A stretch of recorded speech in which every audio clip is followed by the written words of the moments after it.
Hi, welcome to Enter the Bunker, where we launch you into thriving. Each week we talk about a different virtue that can be used as a building brick to build your own personal bunkers.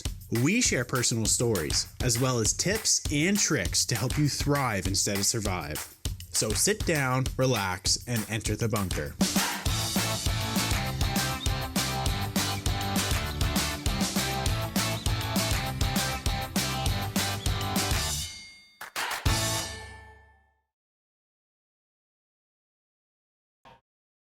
Hello, and welcome to Enter the Bunkers podcast. My name is Kelly. And I'm Jonathan. And this week's building brick is joyfulness. So let's go over that. So the meaning of joyfulness is an inner wellspring of peace and happiness, enjoying the richness of life, finding humor even in the midst of hard time. Just keeping yourself happy pretty much even in hard times, right? Yeah, but as far as this building brick goes, I think that it is a real challenge for a lot of people. Yeah. Especially when it comes to just being able to have that in day to day, right? For a lot of people, they're always struggling, and they're having a hard time with being able to just. I know some people even who just like they come to work and they just aren't happy, and they just can't have that inner wellspring Joy that we're talking about, right? Yeah. So it's something that you need to focus on. If you don't know ways to do that, then yeah, life gets pretty painful. Tough. Yeah. Okay, so we have some quotes here. Awesome. The first quote here is, find a place inside where there's joy, and the joy will burn out the pain.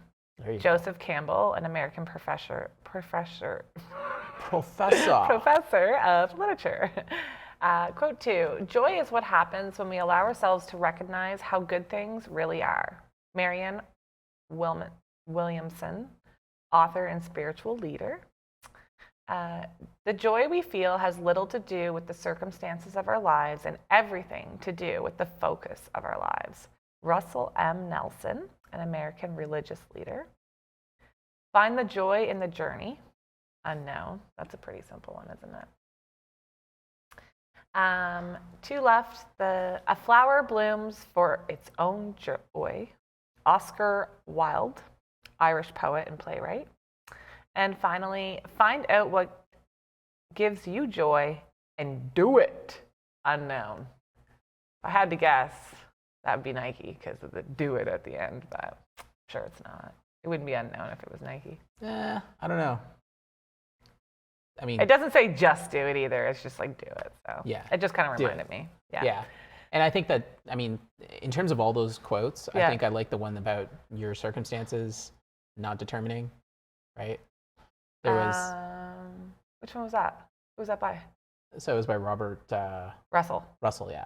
The joy we feel has little to do with the circumstances of our lives. Yeah.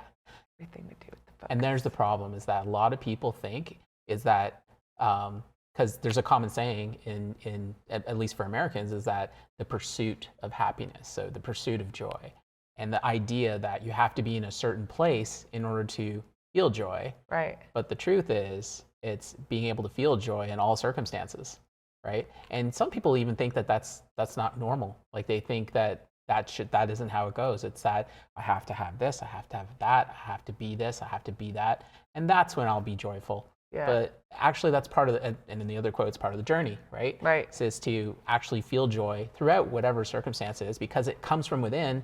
It's not from without. And a lot of people like to blame whatever is going on in their lives for like why they can't feel joy. Right. Right. But it's not true. It's the truth is that it comes from within. So if you feel that joy in all circumstances, then you've really built that building brick. And so, and that has an impact in everything, because think about even in terms of your career, in terms of your business or whatever, right? Yeah. If you're dealing with somebody who is not joyful, do you really want to deal with that person more? No. No, of course not. Yeah. You basically are just like, you know what, that person is a downer all the time, and I'm just going to stay away from them, right? And that's the attitude that people have. So what happens? People don't call you back. People don't want you to people don't want to be around you at work, and then you just end up feeling alone, and you're just, and you're like, oh, and then what's funny? It's like a self-fulfilling prophecy, because now you're saying, well, look, they're not, nobody calls me back for my business, and well, look, nobody around work wants to talk to me. Yeah. Well, you're a downer, so yeah, of course that's going to happen. Yeah. But if you bring joyfulness, if you're able to really bring joy to whatever you do, and you express that with everybody else, yeah, what happens? It becomes contagious. Yes. Everybody wants to be 100%. around it, right? Yeah. So then you end up having more people wanting to talk to you and spending time with you at work, and you end up having more people, more clients calling you because it's like, yeah, that guy's awesome. I want to talk to him again. Yeah. Right? Exactly. It's a huge difference in terms of just how you present yourself. I agree. I just have somebody in my head as we're going through all of this. What was I going to say? Oh, I think my favorite quote here was, "A flower blooms for its own journey." I probably like it, one, because it has the word flower in it, and flowers are pretty. But also, if you, like, they're talking like me or you being the flower, right? Like, that's what they're saying. A flower blooms for its own joy. So that kind of goes back to what you were saying. Like, you find your joy within. You don't find it from other people. Right. Yeah. Right.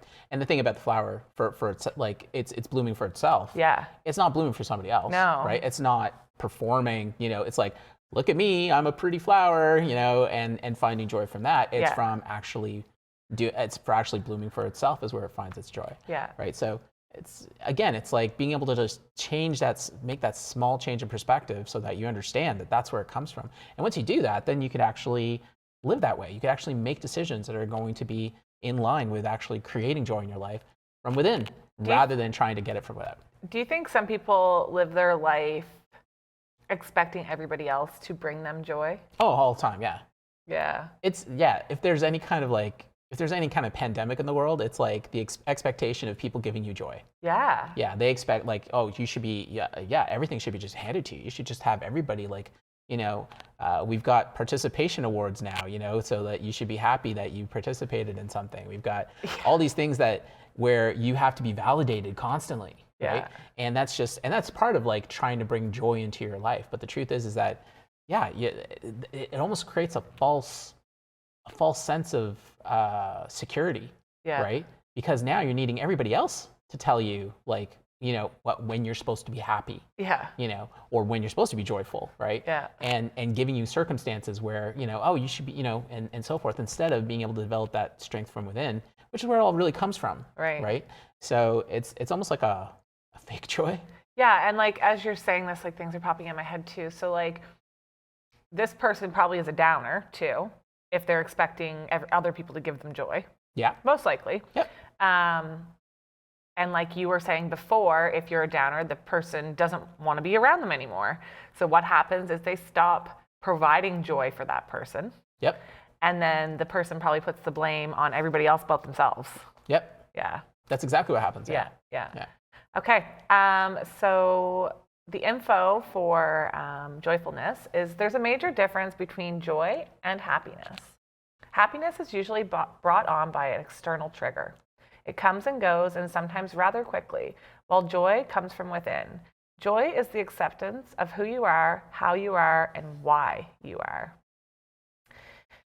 Therefore, like anything worthwhile, experiencing joyfulness takes work, and that's why many people will substitute the quick yet fleeting fix of happiness over the longer lasting feeling of joy. However, joy is much more beneficial. Life happens quickly, and when it does, we often miss out on the little things that bring us joy. We take them for granted as a result. These things that top up our feeling of joy are missed. We've talked about this in previous episodes, actually. That's right. Yeah. What were those that week?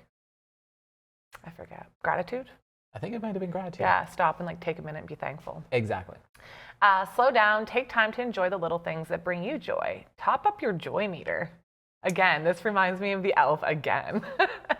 Life is much better when you count on yourself for joy and not something else for happiness. And joy spreads. There you Spread go. the joy. Spread the joy. That's what you do. Yeah. So in terms of the elf, what did you mean by it reminded you of the elf? I don't know, the joy meter. The joy meter. Isn't there like a meter, a happiness meter, or like a Christmas meter or something in that movie? Maybe I don't remember that. I don't know, but he's very joyful, and people are kind of annoyed with him at first. Oh, they're annoyed with him all the time. Yeah. But in the movie The Elf, I think that what you're thinking about is the Christmas spirit meter. Yes, that's right? it. That was on Santa's sleigh. Okay, and yeah, it had yeah, gone yeah. to zero, Yeah. and so Santa crashed. Yeah, right? yeah. So So yeah, there's that, and it measured Christmas spirit, which was like the joy of the season and everything else, right? So, and as soon as the kid realized that this was actually Santa Claus, suddenly his belief in it and his joy increased and it went up, right? So that's probably what you're thinking about. Yeah, I think it is. Yeah. That's good. Do you have anything to say on what I just read?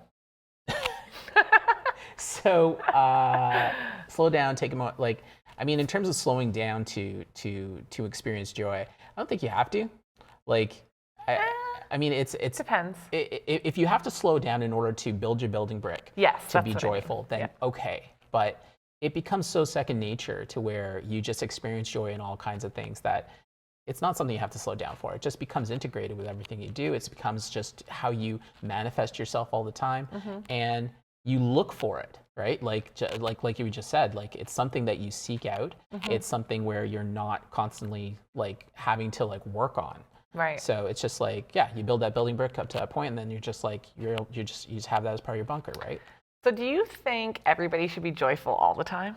Like you mentioned a couple times earlier that people should be joyful all the time, but like I'm thinking of a couple instances where people shouldn't. So yeah, I can understand where there's certain circumstances where you're not going to be joyful. Like a death in the family. Yeah, obviously. A death in general. Yeah, obviously. But these are, I mean, you have a certain sense of like where it's appropriate. Yeah.